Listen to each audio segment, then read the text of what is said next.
All right, I'm here with David Schwartz, NCC professor of geography and Arctic enthusiast slash expert. Um, are the ice caps melting? I don't know. Let's get into all this stuff. First off, how's your semester going? All things being equal, actually, my semester is going, I think, well. I'm like total start off, technical flubs all over the place, students who need to be reminded, yes, you're on an online class. You really do need to come to class. Um, Stuff like that. But all in all, I think we finally, after some first week jitters, as good as it's going to get. Yeah. And I'm very happy that I am now teaching the Geography 151 class again, which is US and Canada, which I hadn't done in a few years. And my ostensible like superior in my department, the one full-timer, basically said, here, I'm going to hand it to you. You do what you want with it. I'm like, thank you. And building it up in a more traditional geography format versus the region-based format that you got when I was teaching you. Just for reference, I taught him last semester. And so in what ways is it more traditional? Thank you for asking. So basically, a traditional geography format it starts off not focusing on where we were like did a really quick overview and then bored down into like region by region by region by region. In this case, we start off saying this is what geography is. So okay, that's fairly similar. Then we talk about the physical environment, also fairly similar, but I get to break it down and take a little more time with it. But then after that, instead of just jumping into regions of North America, we start talking about, okay, a little bit of history.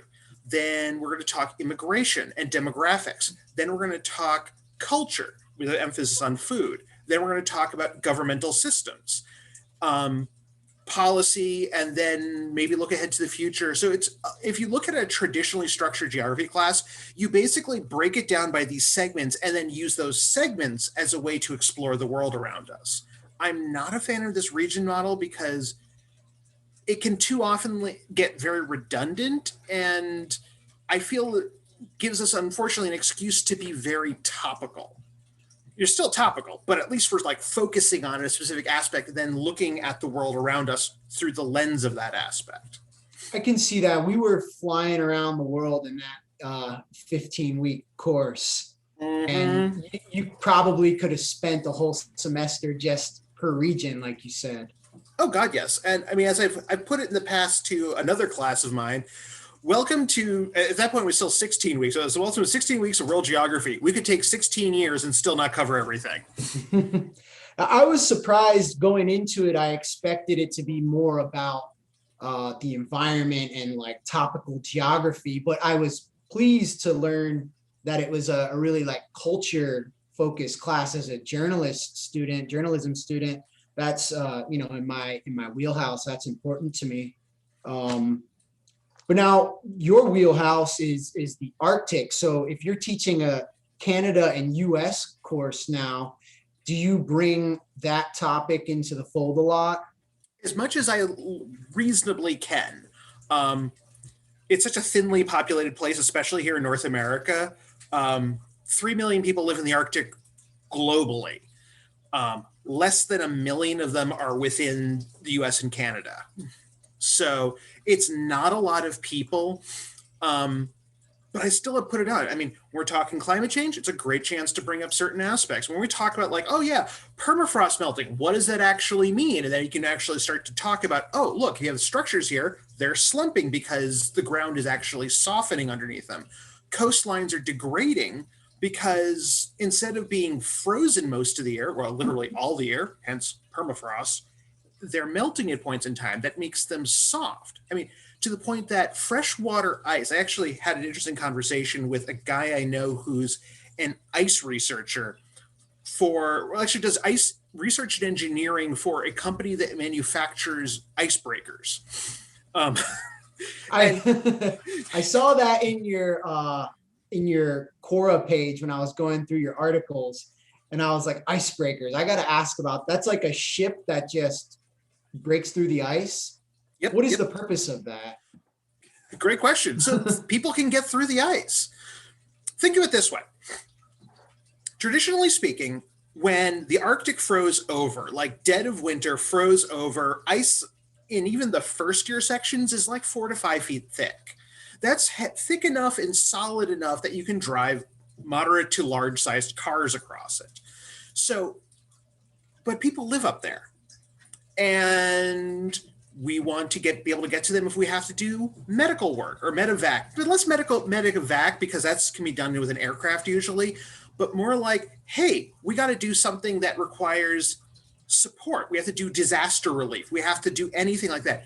Anything where you can't fit a large cargo airplane or whatever you're carrying is too big for a large cargo airplane. And considering in many of these places they still iced over during the summer, local supply is called cabotage, which sounds like sabotage, I know, but it's not.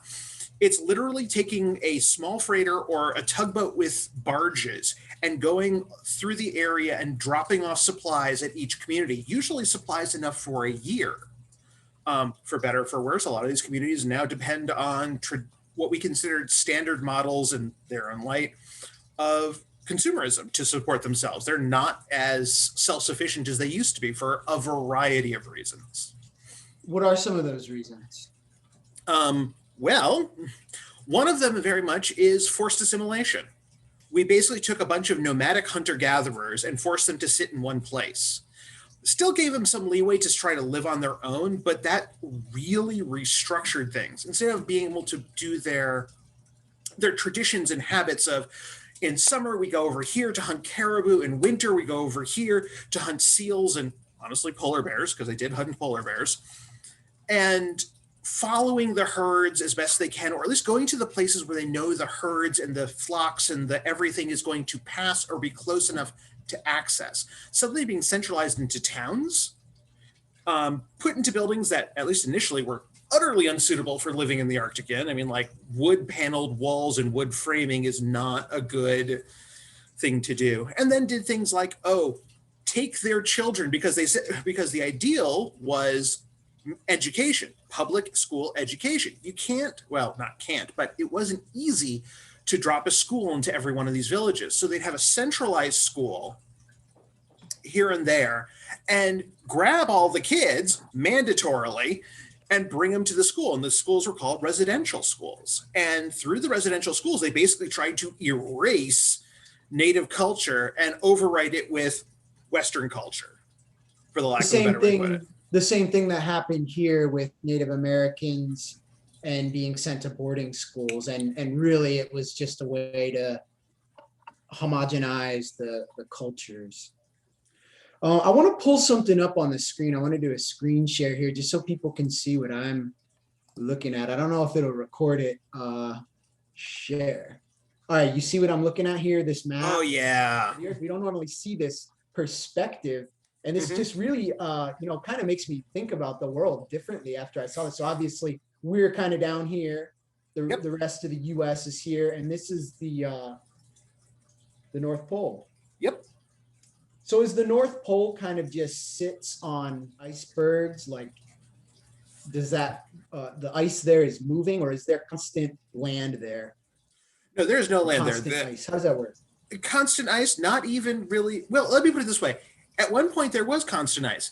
We still have constant ice across the North Pole. Bigger thing is that's always in play is the ice always moves. Even back then, the ice always moved.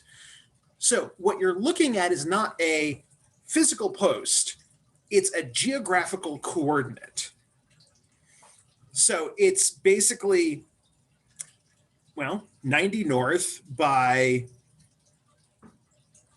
Honestly, 90 north. 90 north from any direction will take you there. But that's the physical pole. There's two other poles.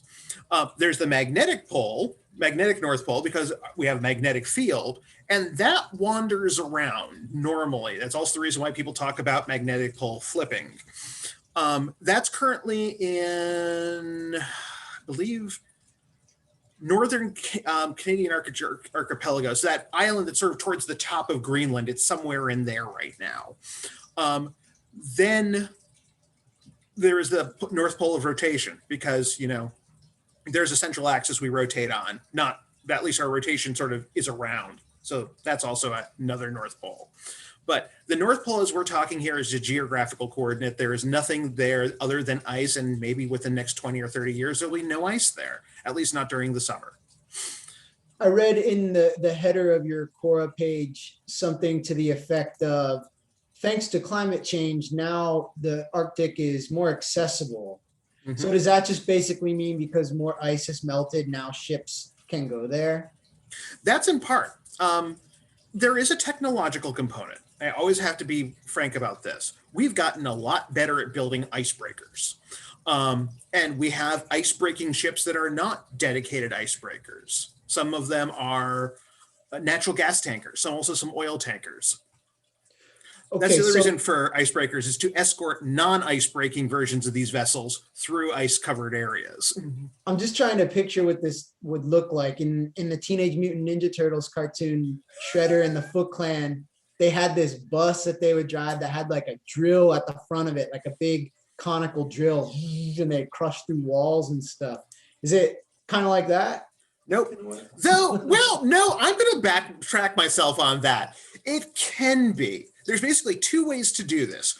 One, you have a special designed prow, the bow of the vessel, especially where it comes to the water. It's designed to shape the water around it and the ice around so the vessel rides up on top and crushes the ice. So multi-thousand ton vessel reaching even 12 to 15 foot thick ice, it will grind through it. It just takes time. The other thing they can do is a lot of them also have what's called Azipods. That basically means they're propellers that they use to drive themselves, instead of being mounted on a shaft and fixed, are actually mounted in pods. And you find this in a lot of tugboats as well. I had to learn so much about so many things doing this. And you can flip the thing around, pivot it in place, and then go backwards using these reinforced, and I do mean reinforced propellers, to grind their way through the ice as well. So like the Teenage Mutant Ninja Turtles, kind of like that. Interesting. How did you develop your interest in the Arctic in the first place? 2007. 2007, I'm reading the BBC World, because that was a thing I did at that point, still do to some degree. And thing comes up. Russians plant flag on North Pole, and showing picture of Russian sub, like mini sub with a retractable robotic arm with a metal flag extending and putting it on the seabed under the North Pole. And I'm going, why are they doing that? There's nothing up there. It's frozen. I mean, there's these things happening, vague notions of environmental and climatic transformations, but it's like, what's really going on here? And that's what got me started on this. I ended up going to grad school. I end up now teaching here because various and sundries I don't feel like going into right now. And the end result is, with less and less ice cover, because the Arctic is freezing later, thawing earlier. And while we can look at pictures and go, oh, look, ice has covered the Arctic by this X point in time in the in satellite mapping, that's only showing extent, not thickness. And thickness is the other critical aspect. And the less thick the ice is, the faster it goes away. So really looking at this map here, up until about, depending on the year really in the last few years, there's that, above Russia, there's that long, thin island that sort of comes out. Then there's a next island chain, just past it. That area can stay ice-free up until about November, sometimes December. And that means that's wide open. And that gets to some interesting / disturbing, if you consider the deeper connections, concepts and issues and aspects going on. One of them is, well, like I said, the Arctic's more accessible. By making it accessible, that means you can get up there and you can do things.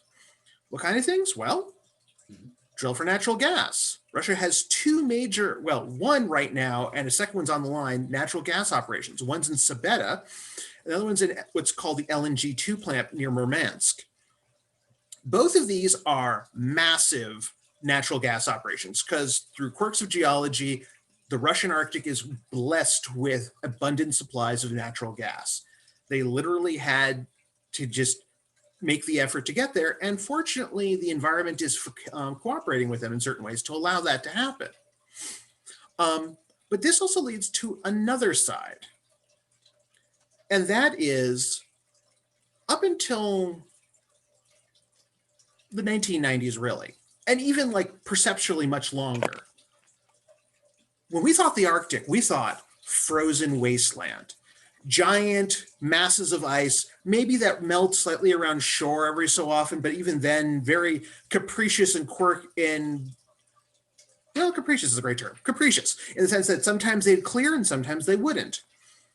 And it was felt very inhospitable, except for specially equipped vessels that could very slowly move through it.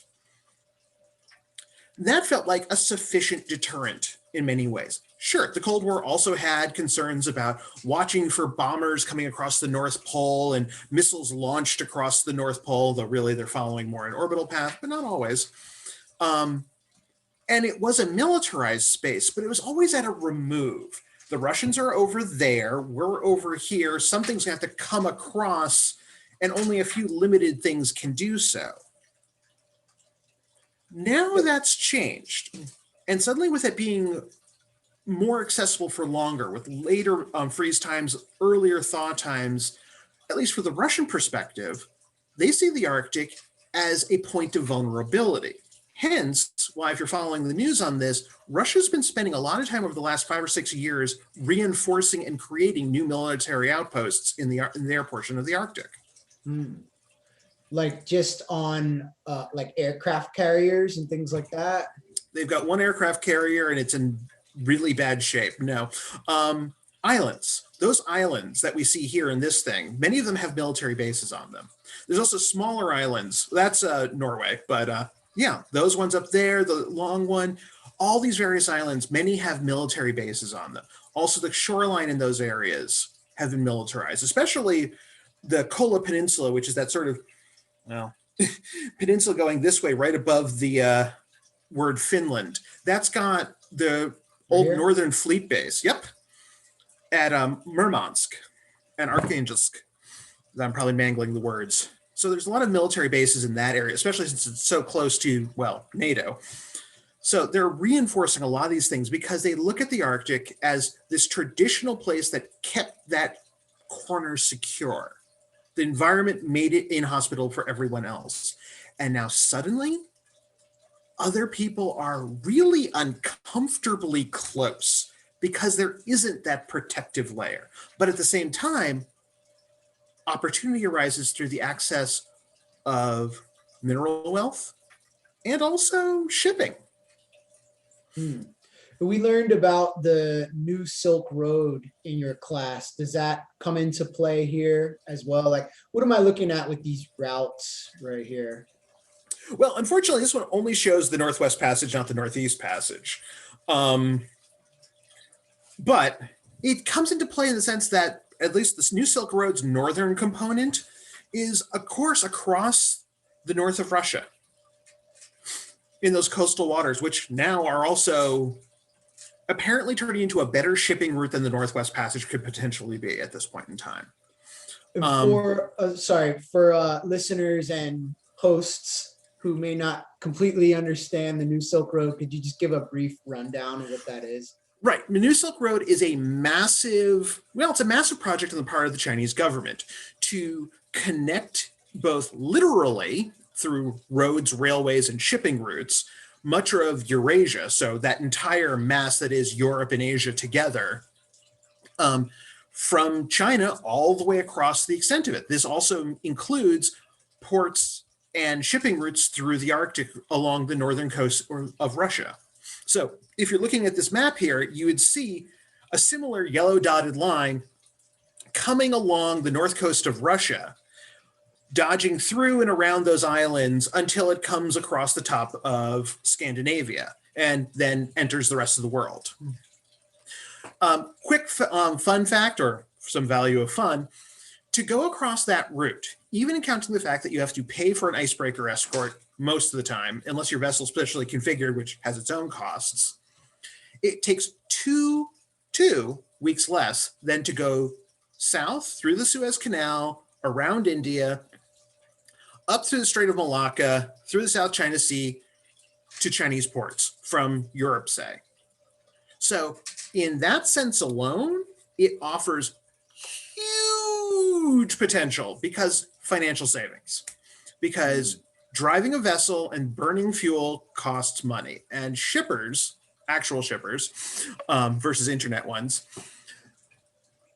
really don't want to spend a lot of money if they can, because shipping is an incredibly marginal business. This is part of the reason why a lot of shipping companies went from, a few hundred about 70 years ago to only a handful of large ones at this point in time and a handful of small ones taking care of specialty things or routes that You're are. talking about the size of the vessels they use? And the size of the company, like Maersk or Koso are gigantic companies that run gigantic ships, because that's just the cost, that's efficiency.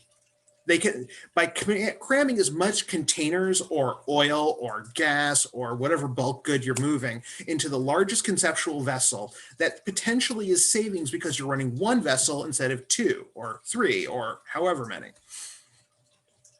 So if you tried to sail through there without the icebreaker, you'd probably crash into an iceberg and sink. Is that the concern? The actually ish. I mean, more likely you wouldn't like crash into an iceberg and sink. You'd hit one alongside. It would breach a diesel tank, and then you have a fuel spill, and then you probably damage your rudder and propellers. You'd be dead in the water. Oh, and then you got they have sharks in those waters? They do, but they tend to be fairly sluggish. Greenlandic shark apparently lives at least 200 years because it's so metabolically slow. So it's not like, don't go up and give it a hug, but it's not going to be like feeding frenzy. Well, just because what you said reminded me of, and maybe you know this, I think it's the USS Indianapolis. Yes. That was struck with a missile, and all the everybody went overboard who survived. The ship burned and all the fuel leaked into the water, and these guys survived just for a week, which is a couple life rafts, hundreds of guys with sharks all around them. They tell the story in Jaws, in the scene in Jaws, when they're down in the bottom of the boat. But I didn't realize that was a true story. Where did that happen? Do you know? Is that in the Pacific somewhere? That was in the Pacific, basically south, if I'm remembering correctly, about southeast of Japan. So fairly tropical area in many ways. Much warmer water by comparison to where we're looking at right here. Yeah, no, you wouldn't have to worry about that. What you'd be worrying about is people falling into the water if the ship goes down and you don't have sufficient protective equipment and freezing to death. Oh, probably pretty cold. Yeah, you can survive in optimal situations about an hour before your body basically gives up and slowly starts shutting down. If you have protective immersive equipment, that can be as minimum of 2 hours, so doubling your chances, to the really high grade stuff that'll let you just hang out in the water for about 12 hours. So do the icebreakers, is there an environmental concern to that? Or is it after the ice is broken up and the ship is passed, the ice will sort of reconnect and freeze together again? That's a good question, honestly. For the most part, at least traditionally, it just refroze. You crack open a hole, the local polar bears, if they happen to be close by, go, hey, look, it's an opening. And then maybe try to snag a beluga that comes up through it looking for air. Wow. Or a seal that breaches itself nearby. So there's that. There is potential issue with damaging things like dens that were embedded into sea ice. But for the most part, those tend to be in thicker areas. The ships always are trying to find the thinnest area they can go through to optimize routing. So it's not a huge issue. I'm sure you can make an argument for it's a local issue when it happens there that upsets the dynamic, but then some form of stability reasserts itself after X period of time that's not more than a couple days. Have you ever been up there? I would love to. It's so bloody expensive to get up there. Really? Oh yeah. When I was doing my thesis work, I was really seriously thinking okay, I'll take a trip out to Yellowknife. Yellowknife's northern Canada, and they have a Canadian defense base there that they actually run search and rescue planes out of. And I'm like, so how much would it take to fly from Los Angeles, because I was basically living around Los Angeles at the time, to Yellowknife? $5,000. I'm like, I don't have that money. I'm just going to write about this. Maybe you could find somebody to pay you to like sponsor your trip up there and do some reporting or something. Do a Patreon or something. Yeah. There you go. I'll contribute. What about like if you went to Alaska and rented a car or something, like how far could you drive this way? Oh, good question. Actually, all the way up to the northern coast. You could. Yeah, so like flying to like Fairbanks or flying to Anchorage. So Anchorage is on the south coast of Alaska. There's a highway that goes straight across Alaska, north to south. There's some towns alongside it, especially in the southern reaches. It's like one of those things where it's like you can do it. You should make sure you have like extra fuel, warm blankets, all the like the standard survival stuff. But yes, you can do that. And I think it takes you to, I believe, Barrow, which is like the northernmost point on the state of Alaska. There's actually a town there called Barrow. That was probably so cool. Oh yeah, and then you could go there like the middle of summer and not sleep, have your sleep schedule shot to heck because it's sunlight up 24 hours a day for at least a couple weeks. Oh, that's amazing. And then it's the other way around in the winter, right? It's like always dark. That's got to be rough. It might be worth going up to see the Aurora Borealis, though. Oh yeah, I would love to. Do people surf up there? Do you know? I'm sure you could. You could like get a dry suit and just do it. I mean, I don't know what the quality of the waves are. I legitimately don't. But I'm sure there is somebody who A, surfs it, and B, is happy to tell you about surfing the Arctic Ocean. I gotta look into that. Yeah. How much colder does it get? Because I guess I wasn't really aware that, until looking into this just yesterday, that the ice would fluctuate from winter to summer. It makes sense. The same thing happens in the rest of the world. It gets warmer, it gets cooler. By how much? Like you're talking Arctic summers. Like is an Arctic summer still pretty cold comparatively? By our standards here in the valley, yeah, it is. You might top out. Now I'm talking averages, not exceptionals, because exceptionals we get 100-degree days every so often in the last few days, and yeah, that would feel like summer to us. But traditionally it was more like 50, maybe 60, low 60s on average. So of course that means that it has like some more warmer days converging closer to 70, but that also means you have colder days verging closer to maybe 40. It just relatively consistently stays above freezing point for a couple months, but not a great deal. But if you grow up there, you get used to it. And yeah, it may be 60 degrees outside and the water may be really cold, but you still jump in. Yeah. I imagine that I imagine it being very fresh, the air and the water. And would you go here if you had the opportunity? Like, or is there great danger in going to that exact 90-degree north point? Not really at this point in time. I mean, I'm not like trying to hitch a ride on a sailing vessel with a weak steam engine, thinking Franklin's expedition to try to find the Northwest Passage. At this point in time, it's either some very well-equipped diesel vessel or it's a Russian nuclear-powered vessel or a Chinese nuclear-powered vessel, because the Chinese have their own icebreakers now. And it would literally be just a bit time-consuming is about it, because you can only go so fast through ice. But you can do it, and they'll pull up and you can hop out and run around in the thing and hey, North Pole. And as long as you don't like fall through the ice, but if you have a well-equipped vessel there, you're probably in as good shape as you're going to be in that regard. But yeah, I mean, I would totally do it if given the opportunity, just to say, not to say I did it, but really to see it as it is now before it's not there anymore. Put your Schwartz flag in before it's... I might have one somewhere. I was going to say the joke is kind of on them if you say that the ice moves and sort of melts and goes away. If they put their flag in there, when they come back, it's going to be like floated way down. Oh, yeah. the Oh, ocean. totally. Um, which is the reason why when the Russians did it in 2007, they actually went underwater and put it on the seabed where it doesn't move. Oh, now how deep is that? Um, I'm gonna whip out a number that I think is correct, about a mile deep in that area. A It's mile long flagpole. I'm just thinking of the torsion forces on that and going, that would not work, or not easily. But what would it take to make it work? I have no idea. I'm not an engineer. Russian intuition and determination. And a large pile of iron. Yeah, wow.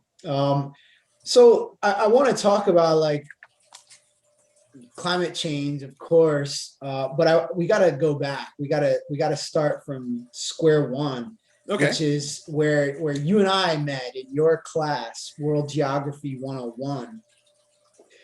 Now, for me in that class, it was a hard time. I had a hard time separating politics from everything we were learning, but like in the interest of keeping, our classroom discussions peaceful, we were trying to keep politics out of it. But in my mind, the two things were kind of inseparable when you have one side of the aisle saying climate change is a hoax, it's a Chinese conspiracy, and then the other side saying, hey, climate change is something we need to address immediately.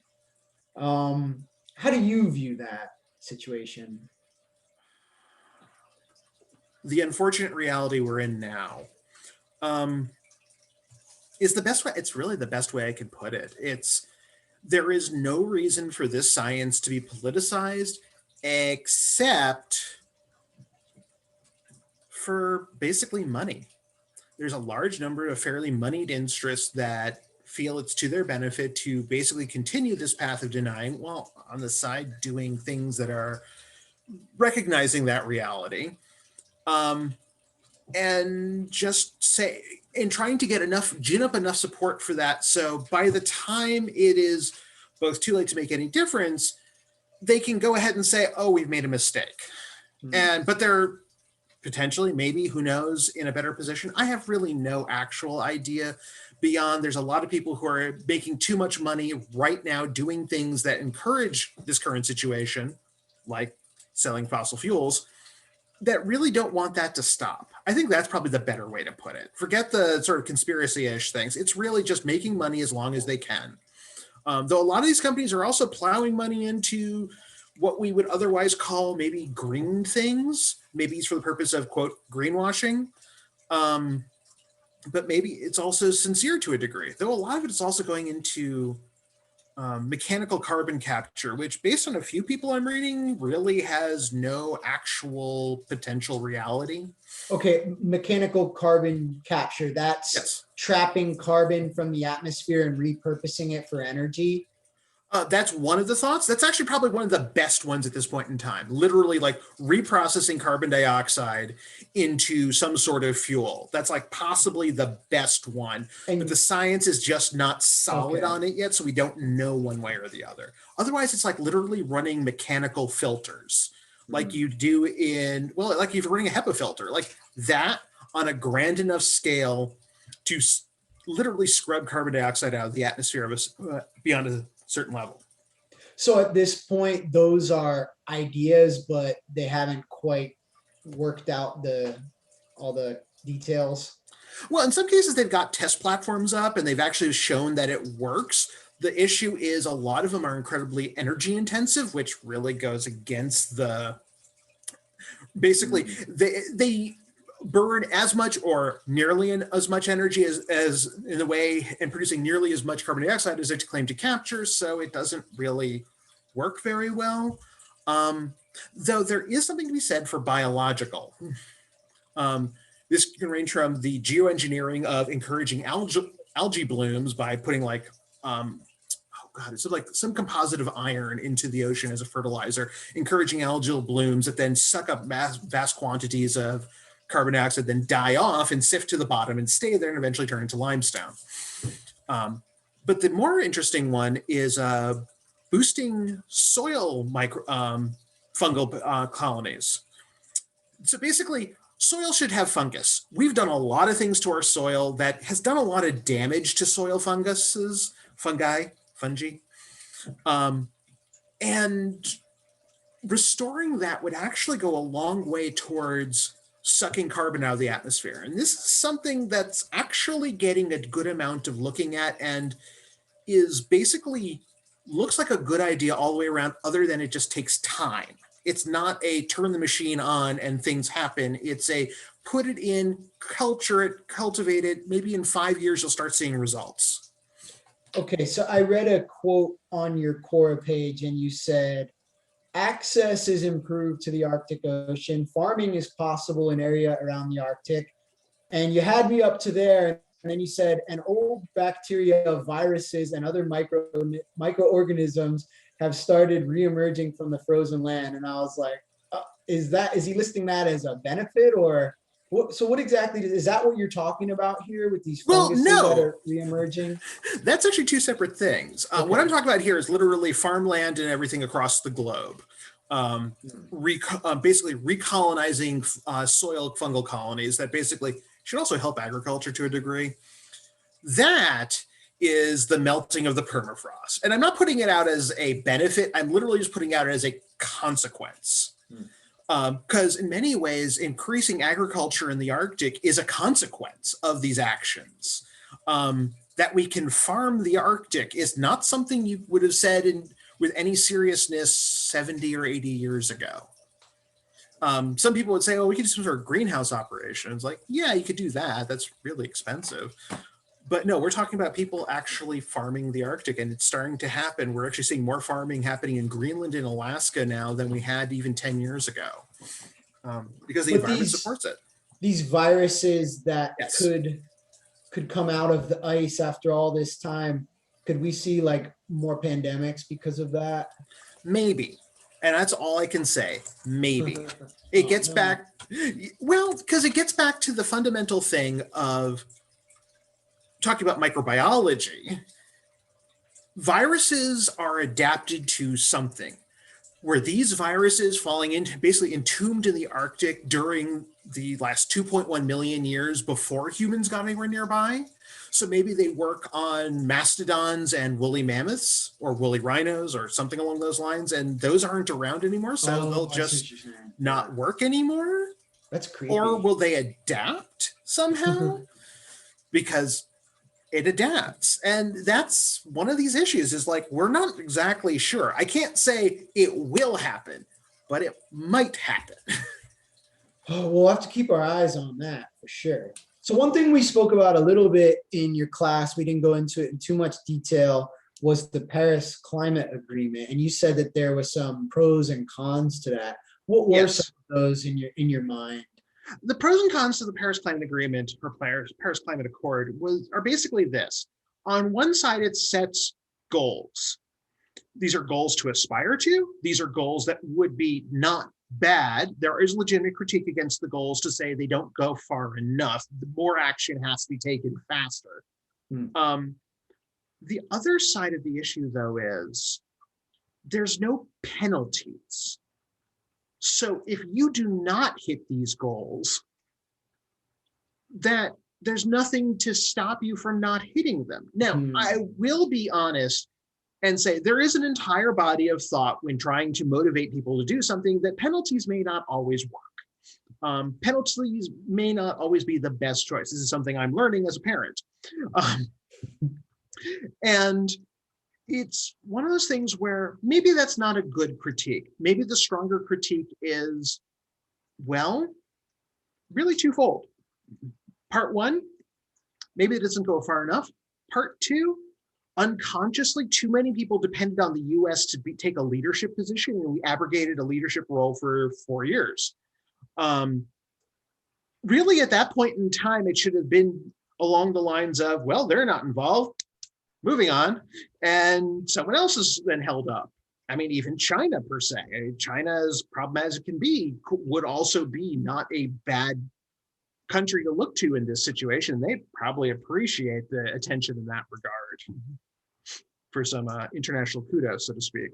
But really, those are the major issues. And you can kind of make the same point about a lot of the prior accords before Paris as well.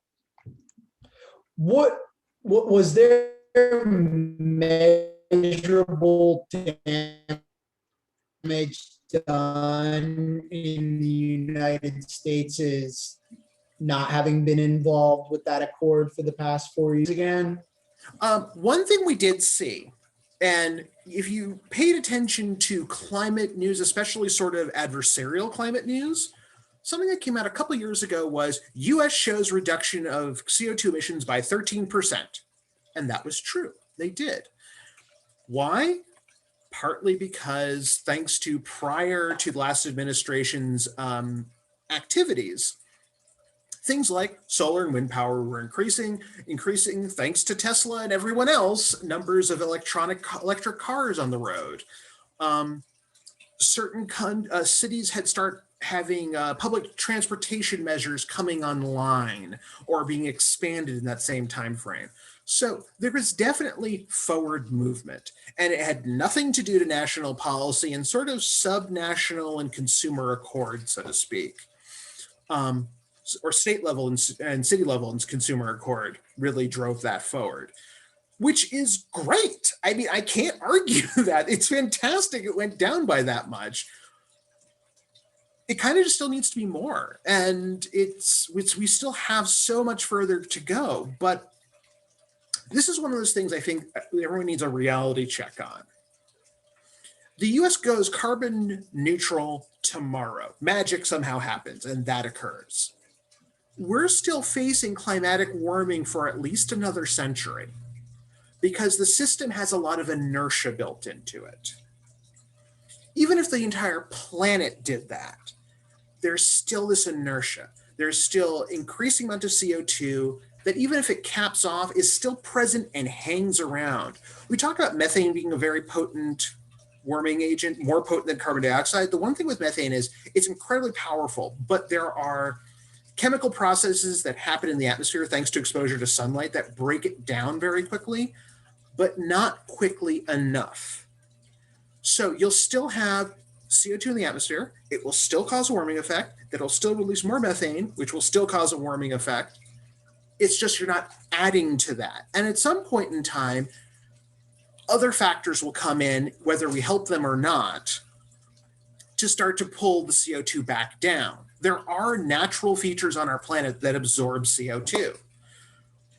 Algae in the ocean absorb CO2. In fact, that is what the main consumers of CO2 on our planet is. But also, eroding volcanic rock absorbs CO2. And we see that in the Himalayas. We also see that in Arctic rivers. A lot of those rivers, some of the riverbed gravel is actually old volcanic rock that eroded away and traveled downstream. And that, apparently, when there are dry cycles and wet cycles along Arctic rivers, there was a study on Canadian rivers a couple of years ago, when they go low, they actually start absorbing more CO2. It's an interesting little like back and forth on it. So it's like, oh, this is really fascinating. Like all these small factors that come in that will do the job on their own if you give them a chance to do it and not overwhelm them with human output.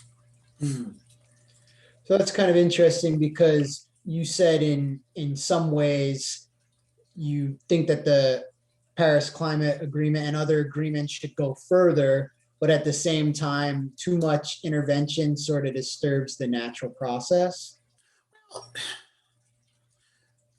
They should definitely go further. Too much intervention of the wrong sort disturbs the natural process.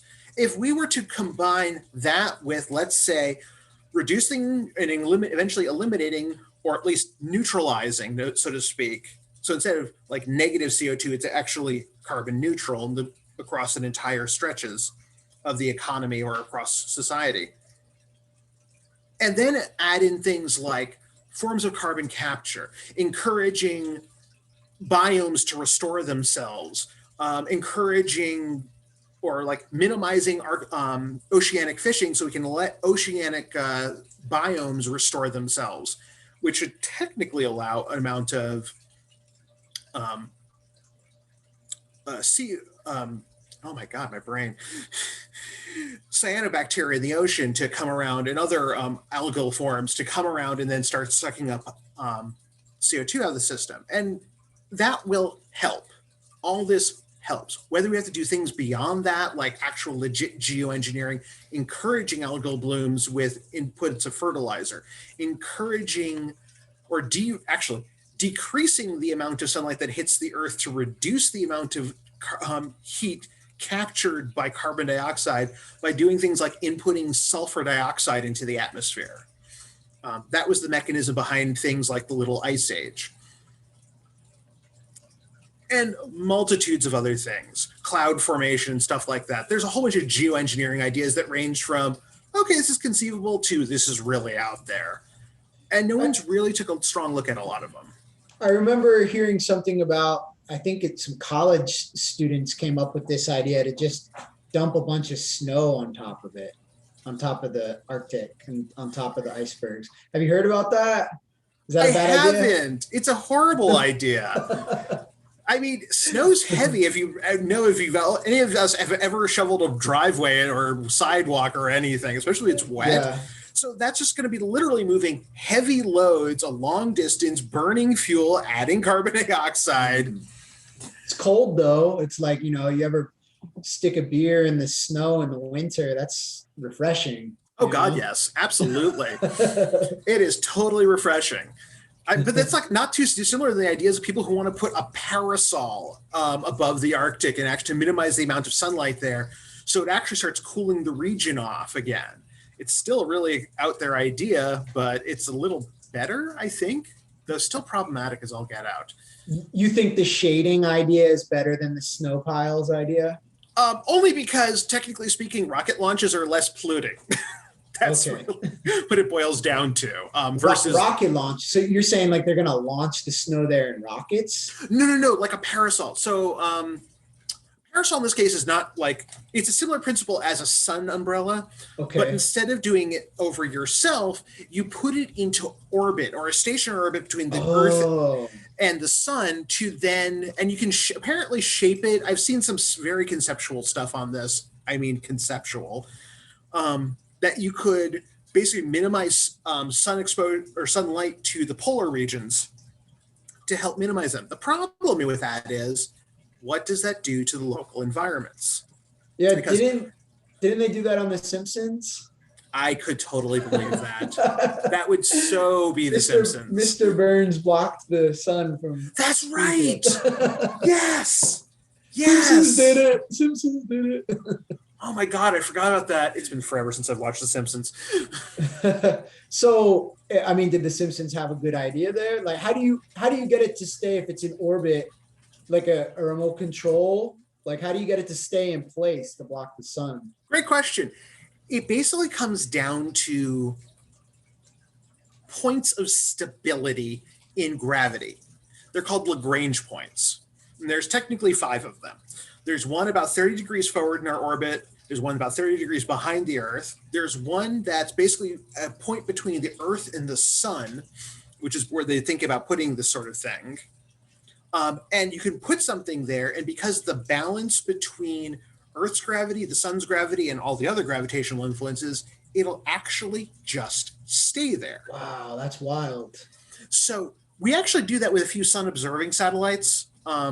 We've put them in that position because it's really, really handy. And there are similar positions for the moon in relation to us. There's an L1, an L3, an L4, an L5, and an L2 position that encompass all these various points of stability. Some are more stable than others, but usually L1, 4, and 5 are the most stable. That's Lagrange really cool. Points. I didn't know about that. I guess there's a lot about space I don't know.